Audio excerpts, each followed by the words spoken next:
अस्सलामुअलैकुम दोस्तों, कैसे हो? मुझे उम्मीद है कि आप सब सही हो गया। आज जो हम बात करने वाले हैं, कुछ बड़ी खबरें आ रही हैं निकल के कुवैत से, जो कि आपके लिए ज़रूरी हैं। गिरफ्तारी, चेकिंग और माफ़ी के हवाले से जो लोग कुवैत के अंदर जेलों में बंद हैं।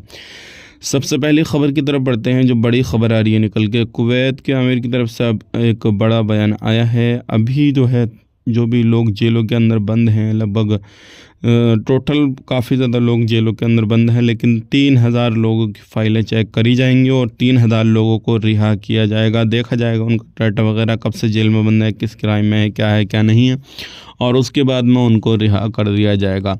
तो हो सकता है इस तरीके से, अगर आपका कोई जानने पहचानने वाला हो, कुछ भी हो, जेल वगैरह में बंद हो, तो आपका जानने पहचानने वाले की इस तरीके से माफ़ी हो जाए।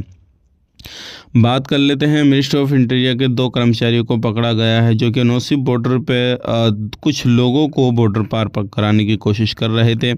उनको पकड़ के आगे कार्रवाई के लिए भेजा गया है और आगे पूछताछ वगैरह उनसे होगी। ध्यान रखिएगा, अगर आप किसी को किसी भी तरीके से रिश्वत लेते हैं या फिर किसी को पार कराते हैं, कुछ भी ऐसा करते हैं, तो सावधान रहें, सतर्क रहें, क्योंकि बहुत सारी चेकिंग होती है और फिर ऐसे लोगों को पकड़ा जाता है। बात कर लेते हैं अगली खबर की तरफ। जो अगली खबर आ रही है निकल के, ये भी इम्पोर्टेंट है आप लोगों के लिए। अगर आप कुवैत के अंदर रहते हैं तो फ़्लाइट, जब भी आप सफ़र करें, फ़्लाइट लें, कुछ भी करें इस तरीके का, तो अपने साथ में कोई भी नशे के पदार्थ जो है ना रखें, क्योंकि फिर आपको परेशानी होगी। और अभी जो है काफ़ी ज़्यादा सख्ती की जा रही है। आज के लिए इतनी ही, मिलेंगे नेक्स्ट वीडियो में। आप अपना ख्याल रखें, अपनी फैमिली वालों का ख्याल रखें। Take care, bye bye.